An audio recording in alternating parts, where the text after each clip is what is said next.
अस्सलाम वालेकुम, क्या हाल है आप सबका। होपफुली आप सब ठीक ठाक होंगे। आज के व्लॉग में मैं अपनी बेटी की बर्थडे की थोड़ी सी क्लिप्स वगैरह शेयर करूंगी। साथ मैंने सोचा कि मैं आपके साथ ना वो टिप्स शेयर करती हूँ कुछ जो ना ज़िंदगी को बेहतर बनाने के लिए, जो मैं भी अक्सर फॉलो करती हूँ। और मैंने सोचा कि मैं आपके साथ इस टॉपिक पे आज बात करती हूँ। लाइफ को बेटर करने के लिए और खुश रहने के लिए पहली टिप तो ये है कि पॉजिटिव सोचें, हर बात में पॉजिटिव पहलू देखें और नेगेटिव थॉट्स जो है ना उसको निगलेक्ट करें। मैं बेटी की बर्थडे के लिए दही बड़े बना रही थी, तो साथ साथ मैं वो भी आपके साथ क्लिप्स शेयर कर रही हूँ। सेकंड टिप ये है कि अपनी ना हेल्थ का ज़रूर ख्याल रखें और उसके लिए कोई एक्सरसाइज कर लें। नहीं है तो वॉक जो है ये सबसे बेस्ट एक्सरसाइज है। वॉक से मूड भी बड़ा अच्छा हो जाता है। सुबह के टाइम मिल जाता है तो सुबह के टाइम कर लें, नहीं तो शाम के टाइम ना आधा घंटा वॉक कर लें तो उससे बड़ा अच्छा आपका मूड बड़ा फ्रेश हो जाता है। नींद पूरी लें और स्पेशली रात की नींद जो है ना ये बहुत इंपॉर्टेंट है। दिन में आप जितना भी सो जाए ना, जो रात की नींद आपके जिस्म को रिपेयर करती है ना, वो दिन में कभी भी नहीं करती है। तो इस वजह से एक तो नींद अच्छी होनी चाहिए और हेल्दी खाना जो है, फ़ास्ट फूड वगैरह ठीक है कभी कभार, लेकिन मोस्टली कोशिश यही करनी चाहिए कि हेल्दी खाना खाया जाए। इससे भी ये है कि आपका मूड भी अच्छा रहता है। ज़ाहिर है हेल्थ अच्छी होगी तभी हम अच्छी लाइफ गुजार पाएंगे। थर्ड टिप ये है कि ख़ुद को टाइम दें। जो चीज़ें अच्छी लगती हैं आपको काम करना, जैसे कुकिंग हो गया, स्टिचिंग हो गया, गार्डनिंग हो गया, तो जिस चीज़ में आपको इंटरेस्ट है ना, तो उसके लिए आप टाइम ज़रूर निकालें। उससे ये होता है कि आपका माइंड बड़ा रिलैक्स होता है और आप बड़ा अच्छा फ़ील करते हैं। और मुझे कुकिंग अच्छी लगती है, स्टिचिंग अच्छी लगती है। हालांकि मुझे स्टिचिंग मैंने सीखी नहीं हुई है, लेकिन फिर भी मुझे जो थोड़ा बहुत आता है मैंने आगे आपके साथ शेयर करूँगी। मैंने बेटियों के लिए ये फ्रॉक्स बनाई, उनकी डॉल के लिए ना। स्टिचिंग आती नहीं है लेकिन फिर भी मैंने ट्राई किया और बेटियाँ बड़ी खुश हो गई कि उनकी डॉल के लिए मैंने ड्रेसेस बनाए।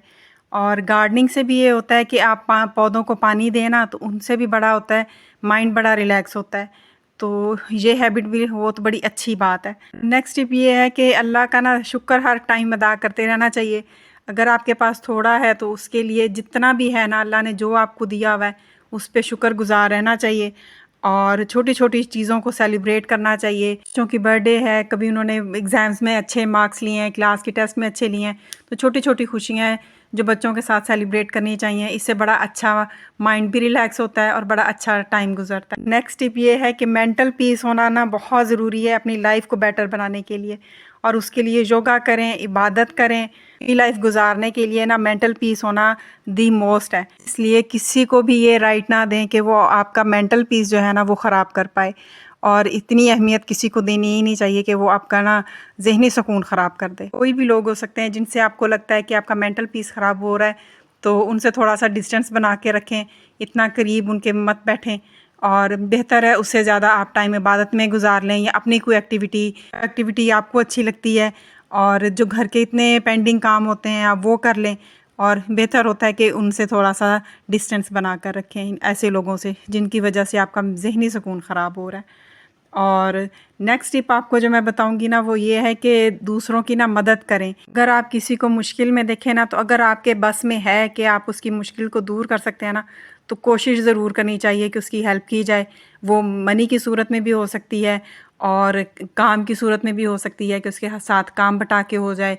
और जितना आपके बस में हो ना, तो दूसरों की मदद करनी चाहिए। दूसरों की मदद करके ना आपको बड़ा दिली सुकून मिलेगा, और जब आपका मेंटली आप रिलैक्स होते हैं, आपको सुकून मिलता है ना। नेक्स्ट टिप जो है ना वो मैं स्पेशली घर की जो हाउसवाइफ्स हैं उनके लिए है कि ना सीखने का अमल जो है ना वो लाजमी जारी रखें।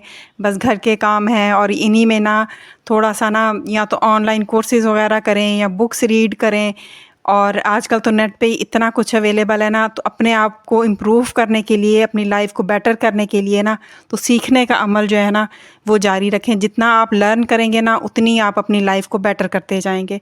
नेक्स्ट टिप ये है कि बी क्रिएटिव।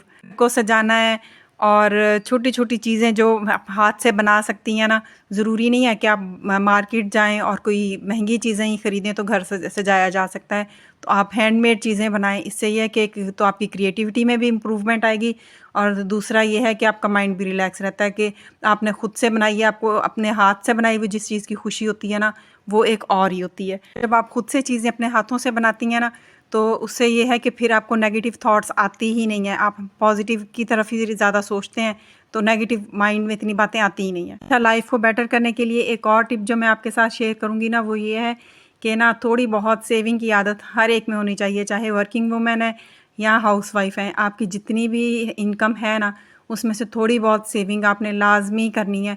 उससे ये होता है कि आप लाइफ में कभी भी ऐसे होता है कि आपको कहीं ज़रूरत पड़ती है, जो आपने सेविंग की हुई है ना, तो वो यूज़ हो जाती है। और मेरा तो यही ख्याल है कि आप जितनी भी आपकी इनकम है ना, उसमें से 20% से 30% तक जितना आप पॉसिबल हो सके ना, तो उतनी सेविंग कर लिया करें। बाकी अपने जो भी आपके एक्सपेंसेस हैं उन पे यूज़ करें। और लेकिन ये है कि 20 to 30% तक आप मैक्सिमम कोशिश करें कि आप इतनी सेविंग कर लें। अच्छा, ये पार्टी पॉपर को ना अलग से डिस्पोजेबल कप में लगा के तो फिर इसको बंद किया था, और बच्चों की खुशी थी इस वजह से कर लिया था। लेकिन ये है कि केक पे लगाए ना तो सारा केक ख़राब हो जाता है, तो इस वजह से इसको अलग से डिस्पोजेबल कप में कर लिया था। और नेक्स्ट टिप ये है कि खुद को टाइम दें, फैमिली को टाइम दें, बच्चों को टाइम दें। बच्चों के साथ स्पेशली ज़्यादा टाइम गुजारें, ताकि बच्चे जो हैं वो अपनी जितनी भी वो छोटी-छोटी उनकी बातें हैं, जो छोटी बहुत वो अपनी उनकी जो लड़ाइयाँ आपस में बच्चे करते हैं, वो सारा वो आपके साथ शेयर करते हैं। आप उनको बताते हैं कि आपने इन छोटी-छोटी लड़ाइयों से किस तरह से मैनेज करना है। आप जब खुद उनको बताएँगे ना, तो बच्चों को फिर बड़े होके मैनेज करना आ जाता है लाइफ में। मोस्टली मैंने ये देखा है कि ना बच्चों की छोटी-छोटी लड़ाइयों को हम इतनी अहमियत ही नहीं देते कि चलें कोई नहीं, आपस में ही इनकी है। लेकिन उन बातों पे ना उनको बताएं कि यहाँ आपने सही किया है, यहाँ दूसरे बच्चे ने ठीक किया है, तो इस तरह से बच्चों को ना लाइफ में फिर आगे मैनेज करने में आसानी होती है। अच्छा, ये मेरे हस्बैंड के भाई और भाभी आए हुए थे उम्रे से, और वो तो चले गए थे, तो ये हार बेटियों ने रख लिए। उनको बड़ा अच्छा लग रहा था ना इनके साथ खेलना, तो वो फिर इन दोनों ने रख लिए थे। अच्छा, ये मैंने आपको बता रही थी कि मैंने बेटियों के लिए फ्रॉक्स बनाई ना डॉल की, तो ये मेरे पास नेट पड़ी हुई थी और ये 2-3 कलर में पड़ी थी, तो फिर मैंने दोनों को एक जैसी बना दी ताकि दोनों खुश हो जाएं। और मैंने फिर कलर डिफरेंट नहीं किया था, और आती नहीं थी मुझे, बस मैंने ट्राई किया, और इससे कि बच्चे बड़े खुश हो गए और मेरा भी टाइम बड़ा अच्छा गुजरा। और फिर बारबी के जो ड्रेसेस होते हैं ना, वो वेस्टर्न होते हैं, और मैंने फ़्रॉक्स बना दी थी तो बड़ी खुश हुई थी। और बस यही था मेरा आज का व्लॉग। उम्मीद है आपको पसंद आया होगा। अगर पसंद आया हो तो लाइक, शेयर और सब्सक्राइब लाजमी कीजिएगा। और प्लीज़ आप सब्सक्राइब नहीं करते हैं, वीडियो देख लेते हैं, और सब्सक्राइब लाजमी कीजिएगा। आई होप कि लाइफ को बेटर बनाने के लिए मैंने जितनी आपके साथ टिप्स शेयर की हैं आपको पसंद आएंगी। अल्लाह हाफिज़।